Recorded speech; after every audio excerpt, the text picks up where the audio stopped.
Looks like we got a Corey joining us here. Good to see you, Corey. Thanks for joining.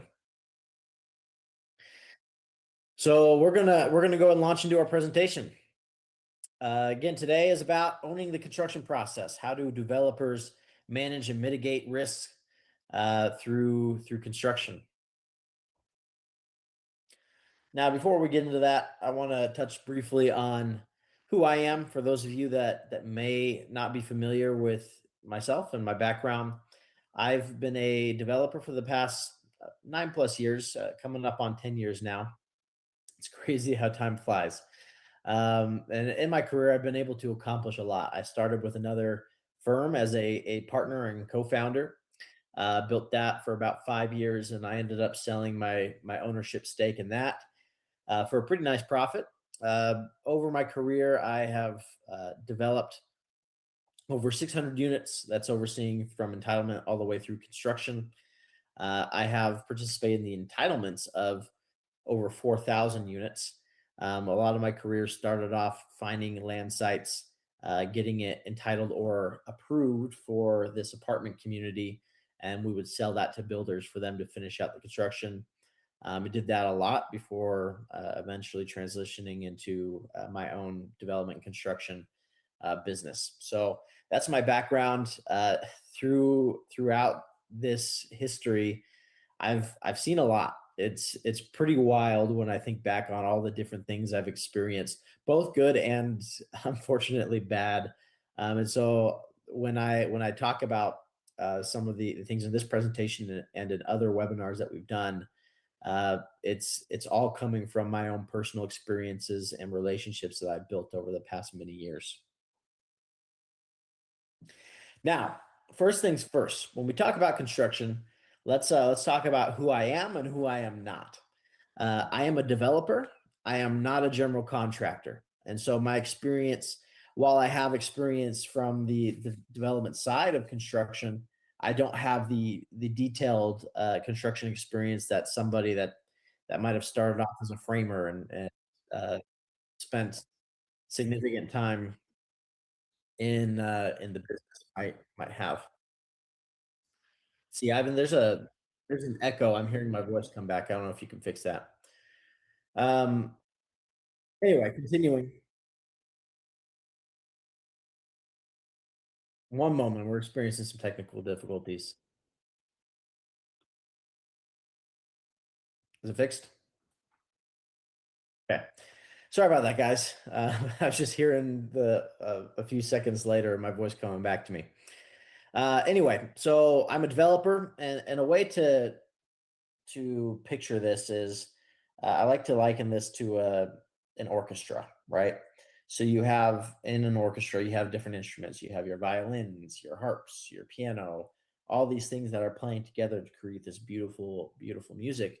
And the developer is like the conductor, or so he's the person that's up there coordinating all the music and making sure it comes together uh, as in unison.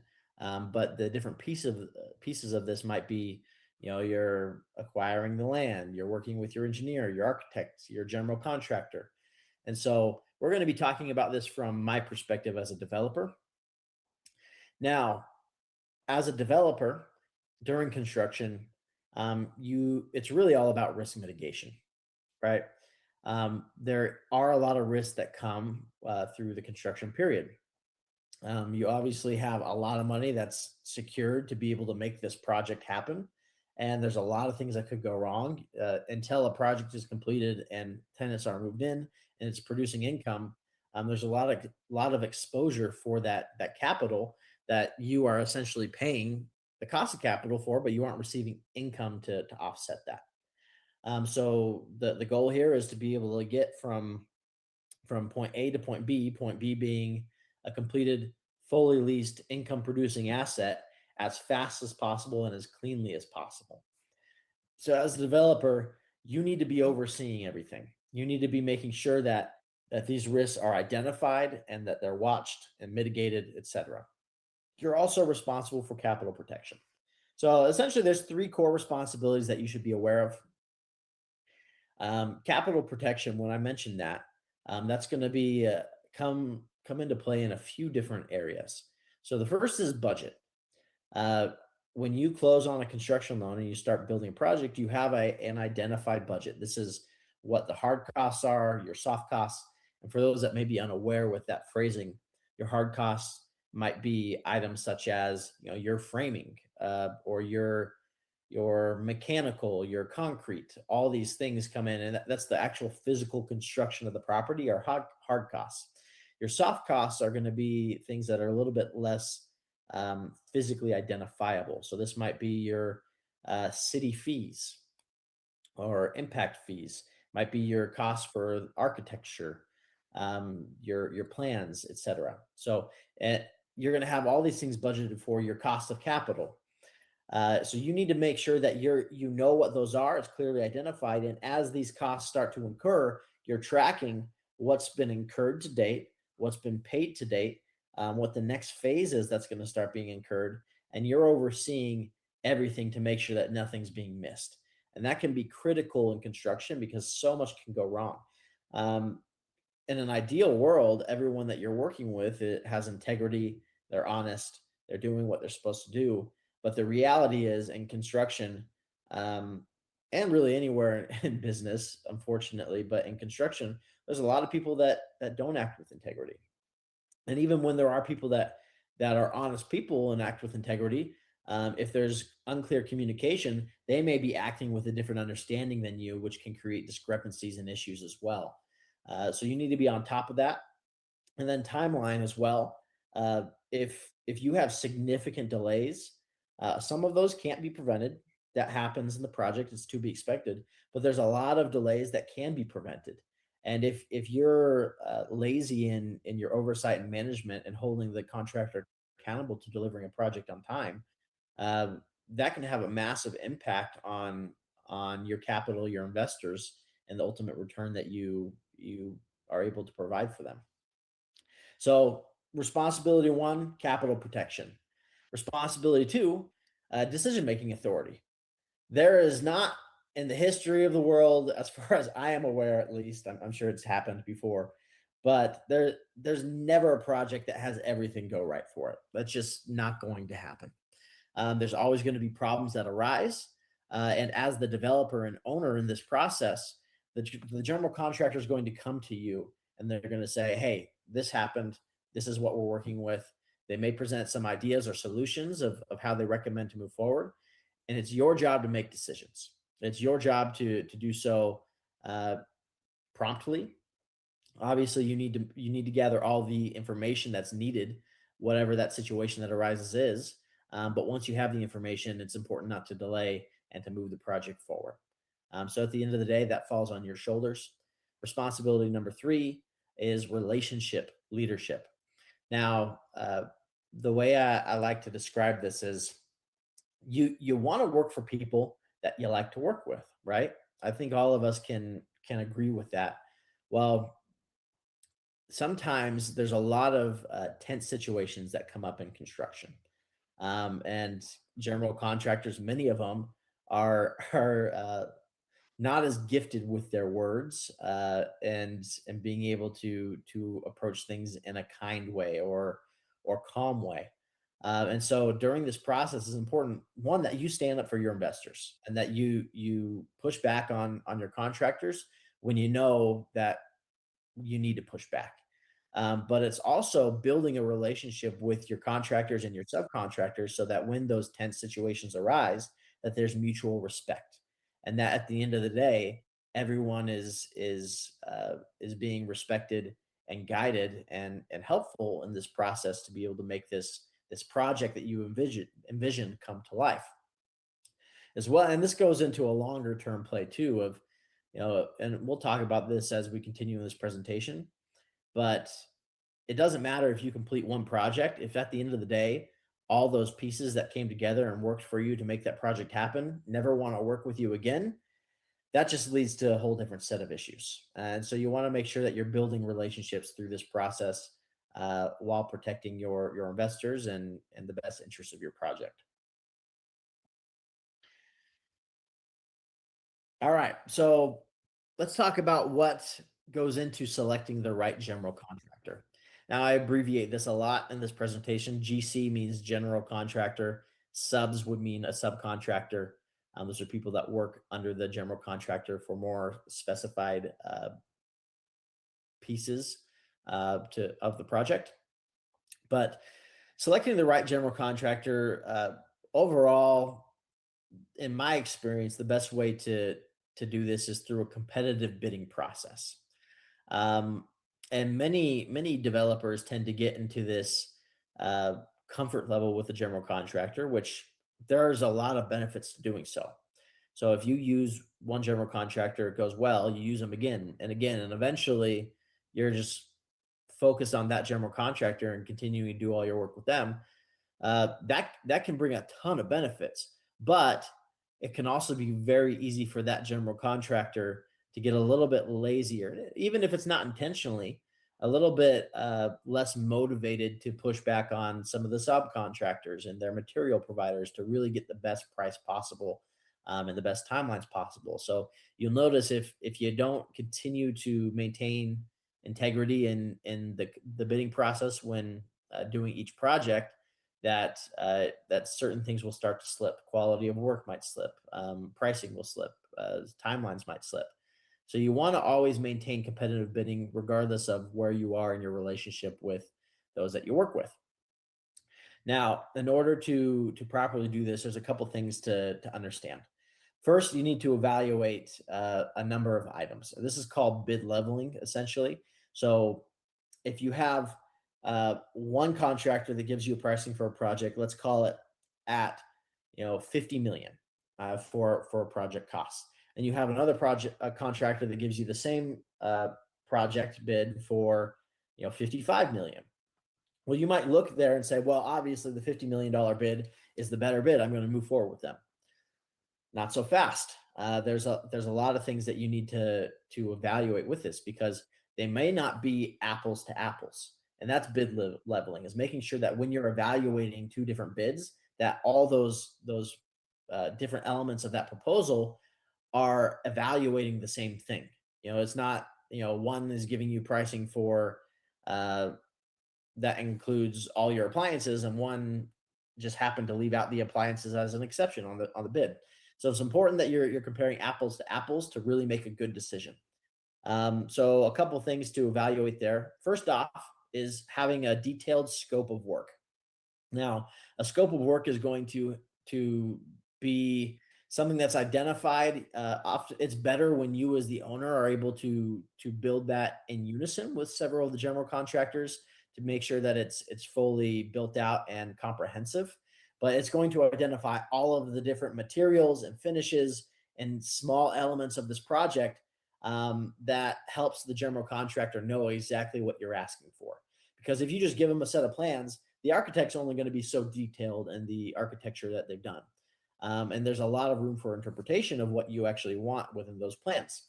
So a scope of work document basically provides clarity on exactly what you're looking for. If all you did was send them architectural plans, well, one contractor might identify um, uh, the countertops and say, well, I'm going to provide a 3/4 inch, which is a thicker quartz countertop. Now, quartz is a really nice quality, albeit it's becoming more standard for apartments. It's considered a more luxury item for apartments. Well, that might give them a higher line item cost for the countertops. Now, the comparing bid might include a level 3 half-inch granite slab for the countertops, which is a lower quality, less expensive quality. So if you're comparing just the price, you may not understand that there's a difference in quality here. Whereas if you wanted one or the other, like for example, if you did want quartz and you went to the other contractor and said, "Hey, give me quartz," their pricing actually might bring you higher than the other one that initially you thought was the higher bid. Likewise, if you ask the quartz contractor to come down and give you pricing for granite, they may end up giving you a better price than the other one that just provided granite. So having that scope, make sure everybody is pricing the same thing, and you're being able to compare those better. Another thing here is understanding your assumptions and exclusions within a construction proposal. An assumption is simply a line item that the contractor may not have enough information to be able to give you a hard number. So they're saying, well, I don't know A, B, and C. So I'm going to assume a couple things. And based on those assumptions, this is the price or budget essentially that you have for that line item. Now, there may be some situations where that's necessary, but for the most part, if you have a lot of assumptions and you're signing an actual contract with the general contractor, you're putting yourself at risk. So you want to do your best to identify all those early assumptions and to go and provide enough information for that general contractor to solidify their numbers on that. And that way, later on, when you're actually under construction, they don't come to you and say, "Well, I assumed these things, but it turns out my assumptions were wrong. Now you owe me 100,000 more," or whatever that is. So you want to eliminate risk early in the process before you sign a contract. Eliminate as many assumed line items as possible and get hard numbers that can be that the contractor can commit to in advance. Another item on this is exclusions. So you might, again, going with that same 50 to $55 million comparable bids. Well, one might include your your insurance policy, your builder's risk insurance policy that for that size project could be anywhere from 200 to $400,000 on that. The other might exclude it. And so when you receive a proposal from your general contractor, it's going to include a list of exclusions. And so it's important that you compare what bids are excluding what. Some of them might also exclude items such as blinds. At the end of the day, as an owner of an apartment complex, I need to provide blinds for all of my units. Most general contractors don't price that in. That's going to be an exclusion. You want them to price it in. So you need to identify those and make sure that you're fully including everything that needs to be done. Other things might be amenities such as pool equipment, your chairs and your gym equipment, all the workout usually are listed as exclusions. And so if you're not paying attention to that, you might get to a completed project and realize that later on you still need to pay more than you had budgeted for because they didn't include those items that you need in the end. And then team quality, that's also important. You might have a really high reputation general contractor, and most of the time they're going to have quality team members. That's why they built a reputation. But even if you have a smaller contractor, if they have a really experienced on-site team, your project manager, your superintendent have been around, they really know what they're doing. They oftentimes can perform really well for you. Whereas if you have a big contractor that's been growing like crazy and they have a hard time staffing their sites, sometimes you could have more problems with that. So it's important for you to understand who your project manager is going to be, who your super is, even if you have trust in the overall brand of the general contractor, to make sure that you are being best served with your selection here. A couple things to be cautious of. This is something that I see, and I'm not saying I've never gone with a low bid as well, but you want to be cautious of unrealistically low bids. That can oftentimes be an indication that there's not an incomplete scope. So they might be dropping things or missing things that they just haven't considered that might come out back to bite you later. It's also an indication that they might be a little bit less experienced or might be using less experienced subcontractors that are unqualified.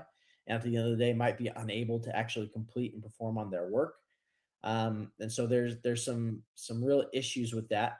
Some of those things can be mitigated. So if they're providing a price, and I have a situation right now that I'm working with where I have one contractor that's much lower than their competitors, but it's the only price that works.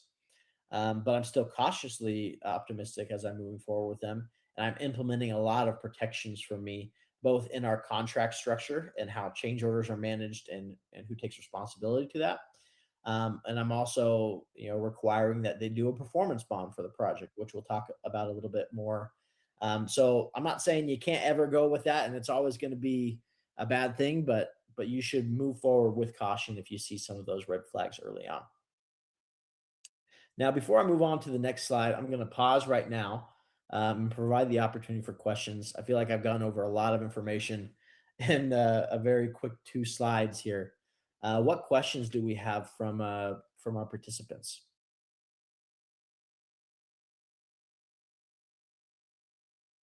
Yeah.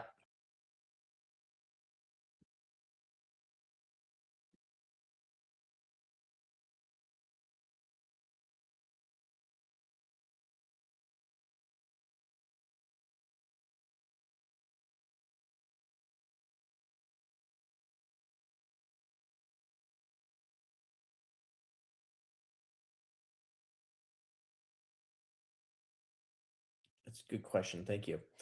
One mistake I've made early on in my career is assuming that the people that I hire, especially when I'm less experienced, assuming that the people I hire that have been around longer than me are going to know everything and are going to have my best interests in mind.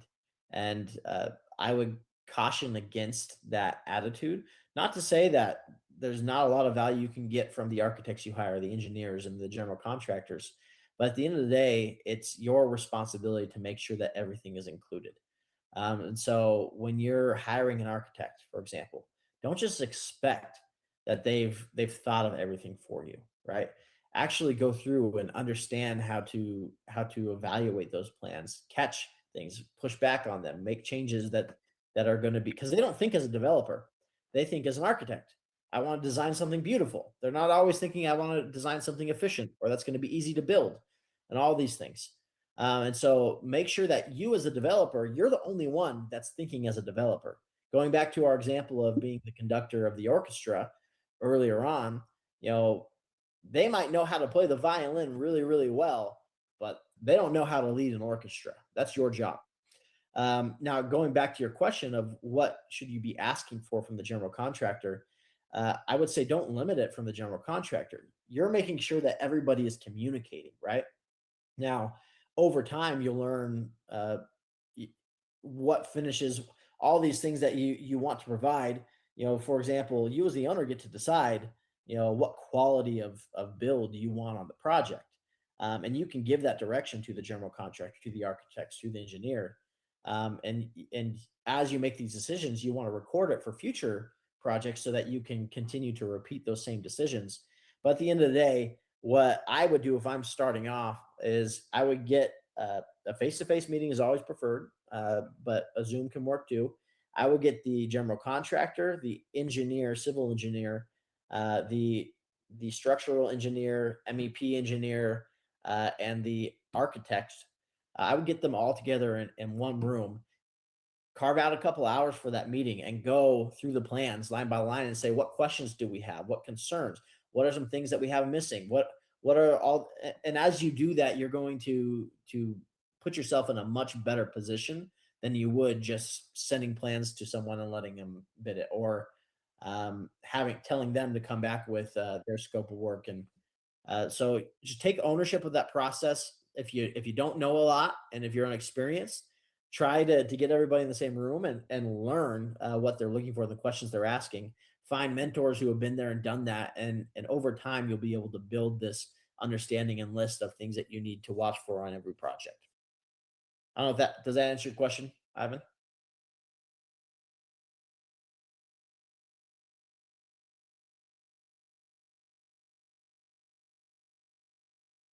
It's better to identify and fix problems in the design and paper phase than it is to try and fix it when you're actually there under construction. Do we have any other questions before we move on to the next slide? Okay, great. All right, so uh, let's talk about contracts. Building in a contract, and again, this goes to what I just mentioned a second ago. That is, it's so much easier to solve problems in the paperwork phase than it is when you're actually in the moment. And having a quality contract is one of the best ways that you can protect yourself and solve problems in advance. And this contract is your agreement between you and the general contractor.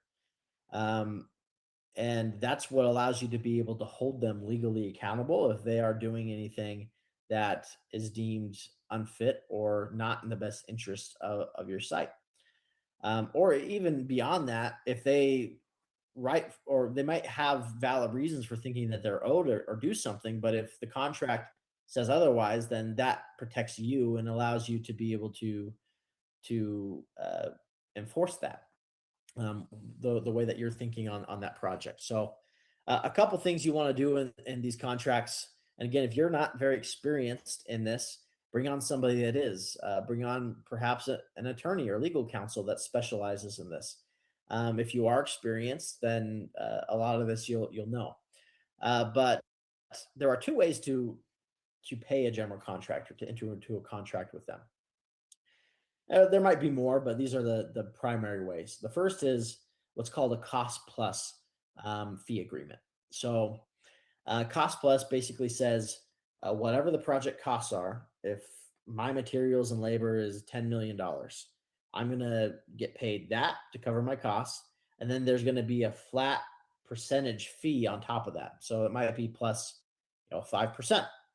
Um, and so now if during construction that $10 million number, all of a sudden there's inflation and lumber starts to go up or steel starts to go up, and now I my cost is $11 million.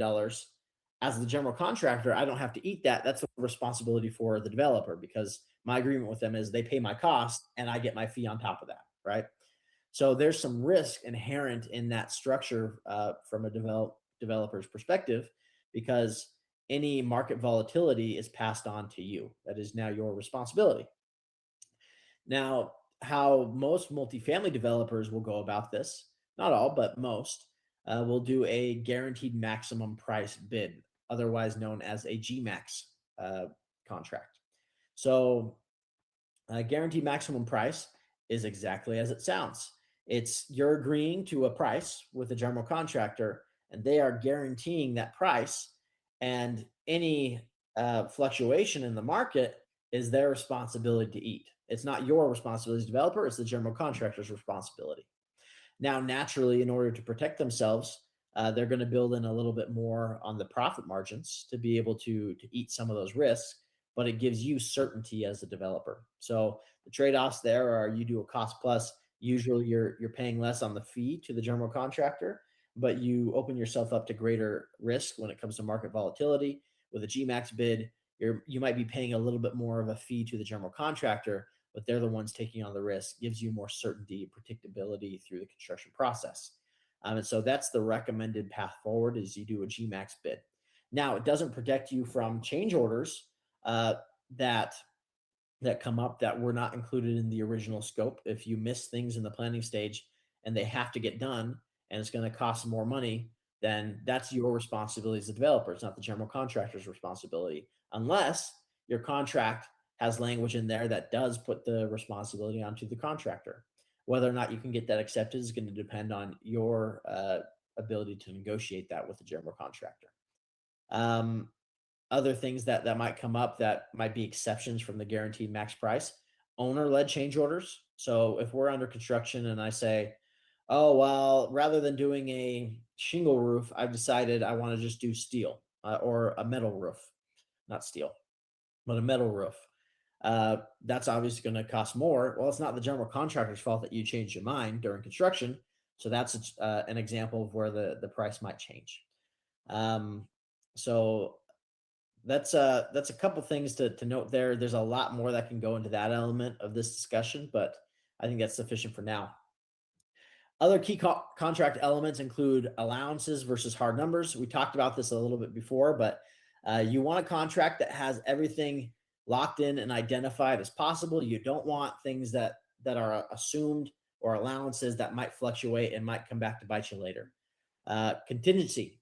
It is wise for anyone building a project to have a contingency. So this is above the agreed upon price. That allows you to be able to budget for and pay for any potential change orders and cost increases.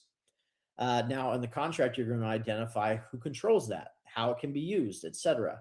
And so it's good to have specific language. My preference is that this is, I always hold a contingency for my projects, but I always hold it on my own. I don't allow the contractor to build in a contingency.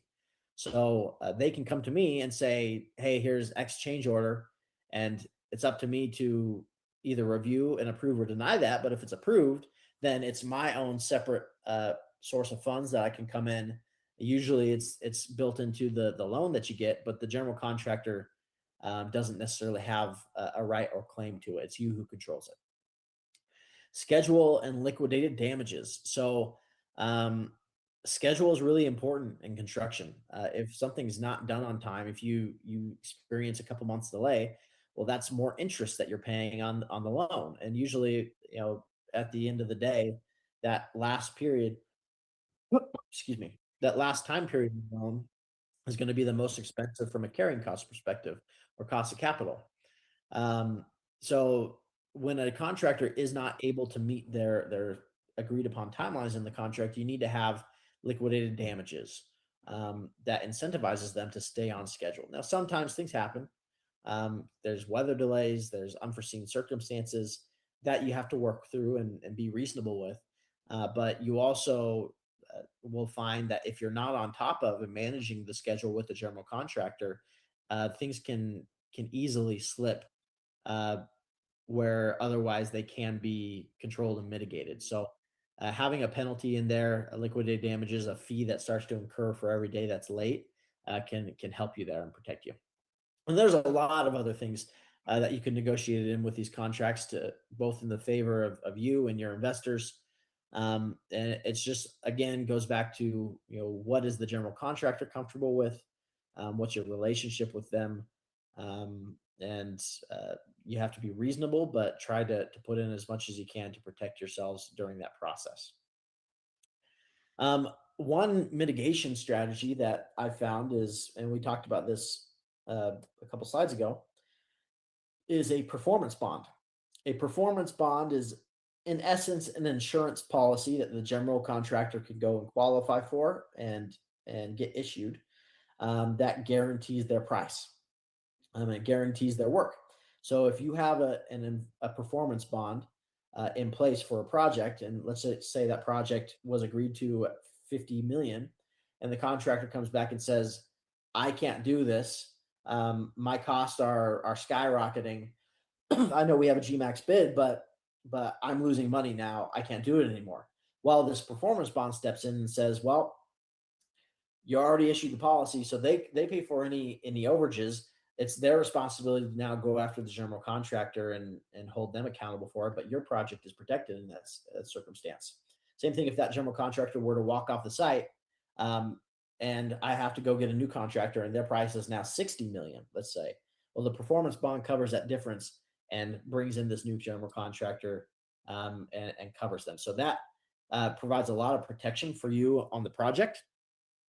It's not without its downsides. It is very expensive. So if you're working with a contractor that has a high reputation, you may want to not do that. And I would say that doing a performance bond for multifamily is not the common way of doing things. It's a lot more common in large infrastructure and commercial projects, less common in residential. But it does happen. It also significantly limits the general contractor's ability to go and do other work because they have to specifically set aside assets and resources to qualify for a performance bond. So not all general contractors will be willing to do it. I find it's best when it's a young or a smaller company that's trying to grow and win your business. Usually this is good with companies that are significantly lower in the bidding because this protects you against anything that they might have missed, but it allows you to give maybe some up and coming companies a chance while still protecting your investors.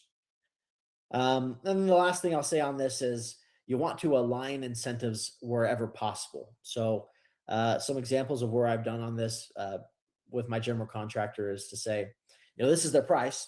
The example I'm thinking of, our price was 31 million on the contract, and they believed that if they had a signed contract, they could go and negotiate even better prices than had been given from their subcontractors. And so their incentive there was for every dollar saved, they got to keep, 30 cents of it for their own, basically adding onto their profit. But we then, for every dollar, had a savings of 70 cents beyond what our original contract was. And so that's an incentive that allows them to try and overperform or perform better on the overall pricing throughout the project. Clear change order rules. So understanding what's allowed to trigger a change order and what's not. Usually that's tied to the original scope.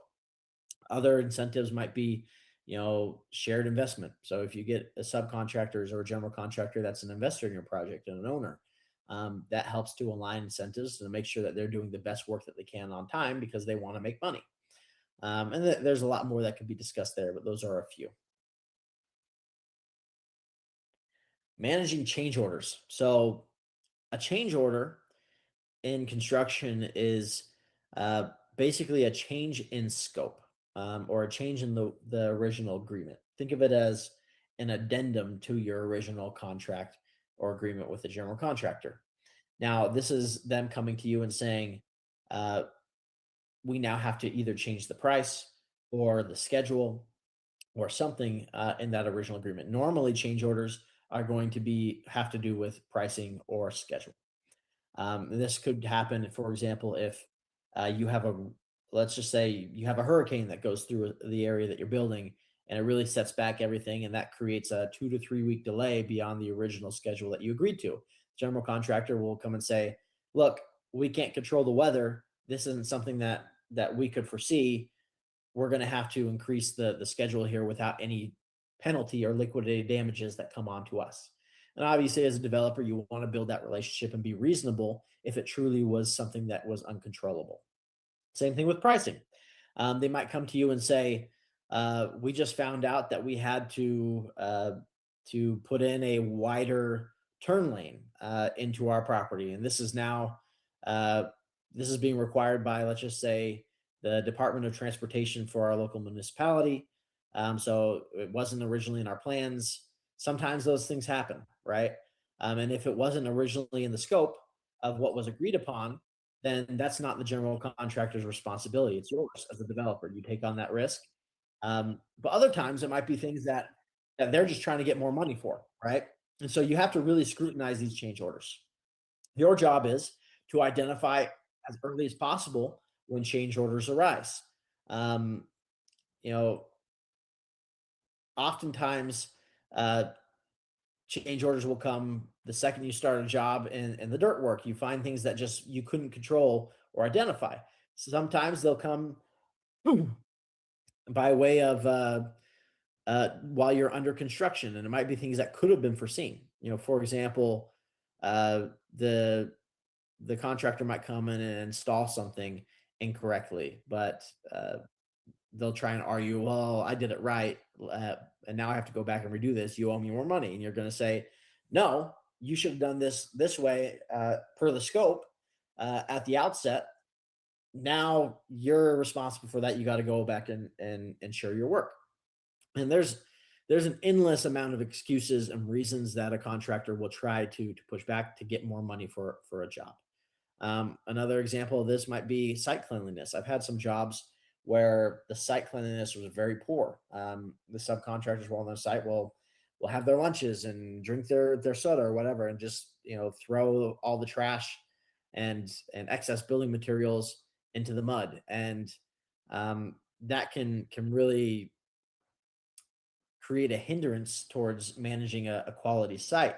Now, if you make them go and clean that up months later, there's a ton of garbage, and they might try and send a change order to say, well, I had to take all the labor that should have been on the site to go do this, and I still have to go do the work on my trade.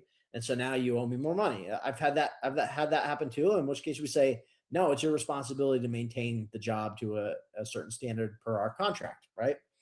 Um, so anyway, it's your job to identify those change orders, to hold them accountable, to have regular oversight on the site, to make sure that these change orders are priced fairly.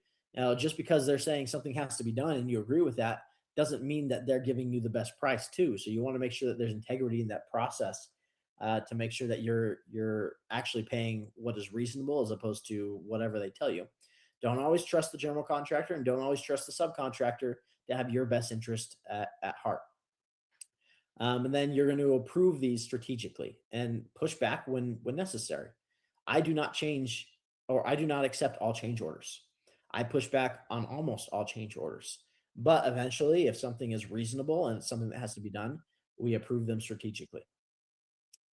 Um, the other thing you want to do is implement systems. So there's programs such as Procore that are really good at this and can provide and improve communication and accountability between the owner and the contractor. But you want to have some sort of systems that allow you to track the costs of the project weekly, and also track the schedule. Know when there are slight delays. How are you doing compared to the original schedule? What is actually performing, and as you identify deviation from that, you can easily call that out, create plans with the general contractor to get back on schedule and hold them accountable.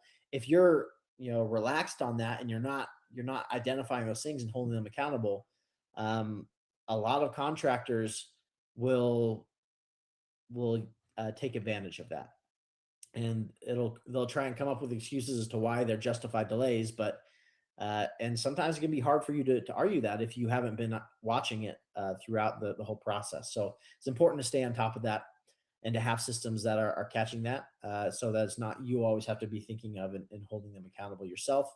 You want the system to do the work for you. And then some risk here. Slow decision making can really be uh, a significant issue on projects. Yes, you want to get all the required information, especially when there's a change order involving schedule or price.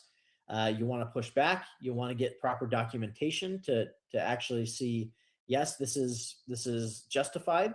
But once you have that, don't don't unreasonably withhold approval. Make decisions. Keep the project moving forward, and then poor documentation all the time. Contractors will try and get something approved by you that, or make excuses as to why schedule's delayed or why something's more expensive. But if they can't provide sufficient documentation to back up their claims, which oftentimes they can't, well, a lot of times they can, but oftentimes they can't, then you also have a lot of ability to push back on them and not accept it, and to have them, ensure the quality of their work. So a couple things there.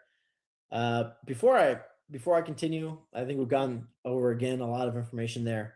Do we have any questions on what we've discussed so far?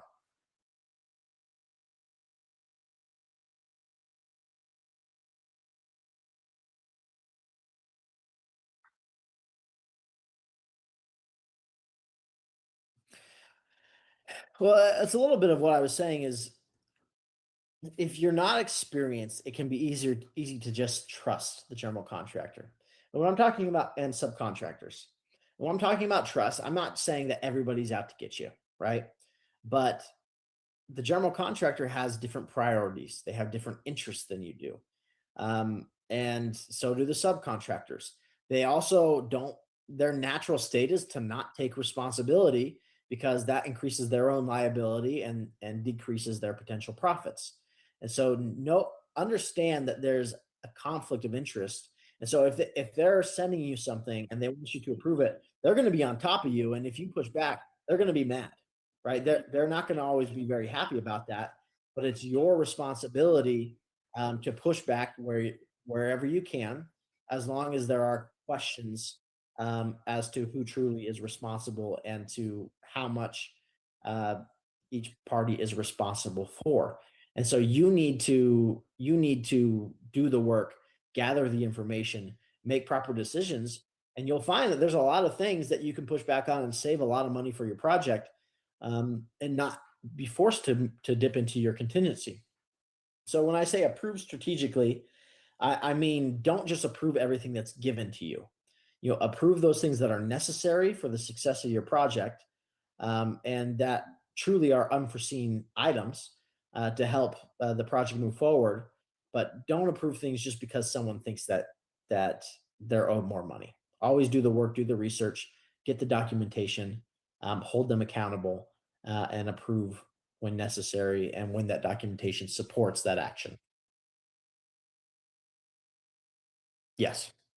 Yeah. Any other questions at this stage?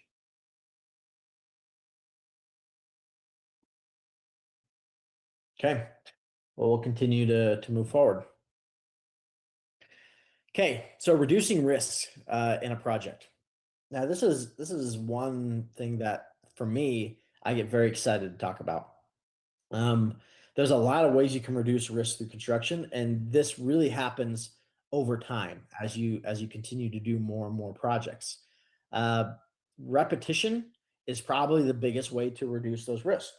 Uh, by by repeating both the contractor and subcontractors you work with, obviously you want to hold them accountable through a competitive bid process, like we discussed before. But assuming that their bids are competitive, you want to continue to build upon a relationship that you've established. They now know how you communicate, that you've built systems together to hold each other accountable and to work with each other. You understand what the other's looking for. That creates a lot of synergies. It creates a lot of efficiencies. You don't have to relearn the whole process every single time. Uh, Additionally, you're going to reduce construction errors. You know, if you went through the process and you created or found errors and you found solutions for them, now you know the next project that you do, you're you've already fixed all those issues. You're now just improving upon what you've done before, and then that second project you're gonna find more issues, and then you'll solve those, and so the third project, and the fourth, and there comes a point where things become pretty easy as you continue to do projects together because you've already overcome so much together and you've already solved so many problems that could come up and you're thinking about those to prevent them in the future. And so it streamlines your whole process, and it allows you to be able to reduce your timelines and to be able to identify potential for cost savings and all that. So there's a lot of benefits in repetition, not only repetition in who you're working with, but also repetition in how you're building. And that comes to one of the strategies that I employ most often, and that is standardizing what we build, standardizing our unit layouts. And here's an example of a two-bedroom unit layout. This is a part of a building prototype. This is all we build. It's the only thing we build across the entire country, regardless of where our property is. You're going to see this two-bedroom unit. And the benefits of doing this is we know exactly how much materials we need to build this unit. You don't have to cut unnecessarily uh, or order unnecessary order too much inventory, right? We know exactly what we need to build this because we've done it so many times. We know how it leases because we've leased it before.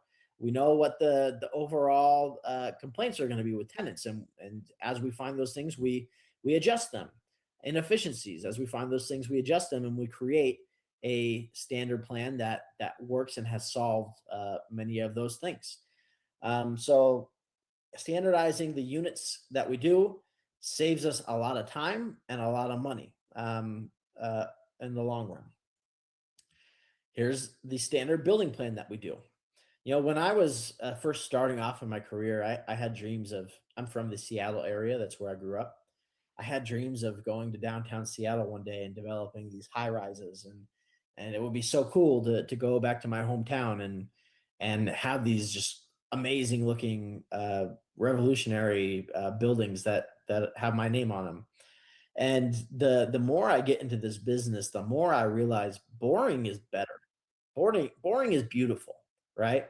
If I can build this same box for the rest of my career and never have to build anything else, I'm going to be a pretty happy man, because with boring comes a reduction in problems and headache uh, and having to figure things out as we go. And so this is the building, regardless of what we do, where we go. This is what you're going to see us build, and we know how to build it really, really well. We've solved so many problems already, and we'll continue to solve and improve upon this same building. And that is how you build a sustainable business without having to continually start over the process for every single project. Again, here's the elevation, exterior elevation for this. We know every single time we're going to do a project, we know exactly how much brick we need to order. We know exactly how much, stucco or hardy board. All this is planned, and it allows us to be able to get greater economies of scale. And it also reduces our architecture costs because we don't have to continually find a brand new revolutionary design. We're just paying a smaller fee for the liability for every project, but they've already designed the property. We can now repeat it.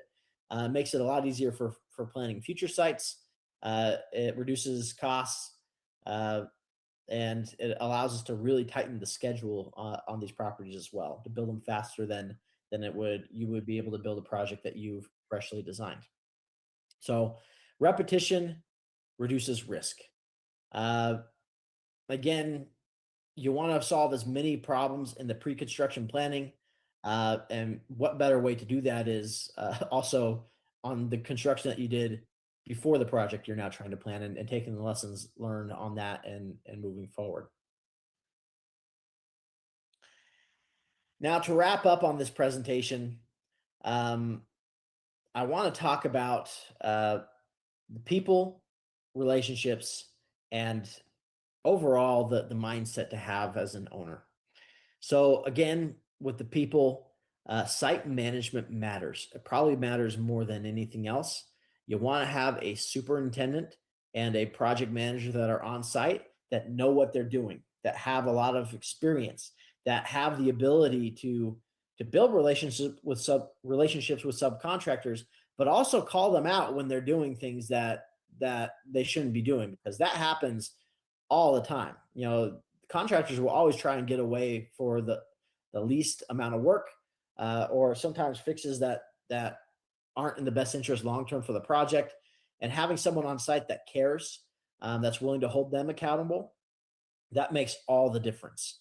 Um, I would also add to that, as an owner, it is your responsibility to have frequent site visits and hold that site staff and the general contractor staff accountable as well. If they know that you could be on site at any moment, they're going to conduct themselves in a way that's ready for that. If they know that you're never going to visit the site, you know, sometimes you get a good team and they're going to manage it good anyway, but sometimes you don't. Sometimes you start to come into cleanliness issues, which compounds other issues. Sometimes you get poor oversight. So it all starts with you as an owner. Now, if you live remote, it's a wise idea to uh, have an owner's rep, someone that's on your payroll and on your staff, that is local, that can have consistent site presence, that isn't accountable to the general contractor. They're accountable to you, and they're working for you in your interest. But frequent site management, and visits, as well as the general contractor staff on site, having them experience and quality, those two things are going to make all the difference in success for your construction project. And remember, your role as the owner is to be decisive, be present on site and in meetings and in management, and to be respected. And if you're able to accomplish those things, uh, at the end of the day, there's always going to be little things that go wrong. But again, at the end of the day, if you can accomplish these things, you're going to have a successful project. So, with that, I'll open it up to any final questions uh, that I know. I see we have a few attendees here. So, if any of you guys have questions, things you want to talk about, I can go back to any slide if you want. We could talk about something completely different. My time is yours right now.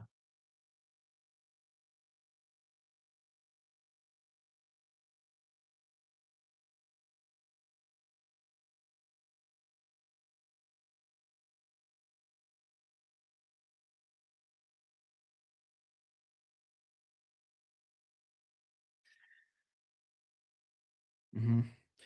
A good communicator is one of those things, and someone who's willing to accept responsibility.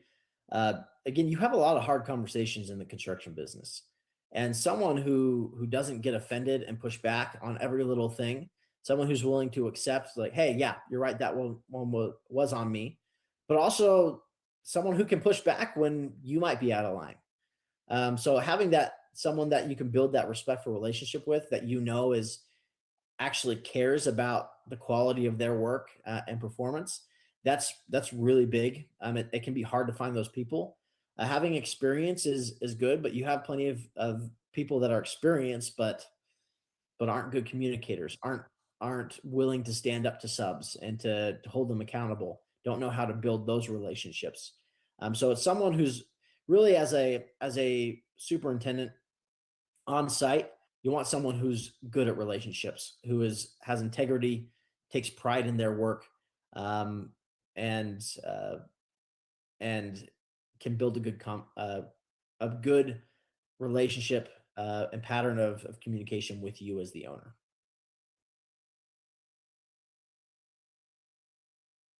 Okay. Well, I know we've had a couple silent participants here. I do hope that this presentation has been valuable for you, and what we've shared. If you have found it valuable, and to those listening on LinkedIn Live as well, I hope that you found this useful. Uh, for those that have found value in this, we encourage you to participate in some of our next webinars.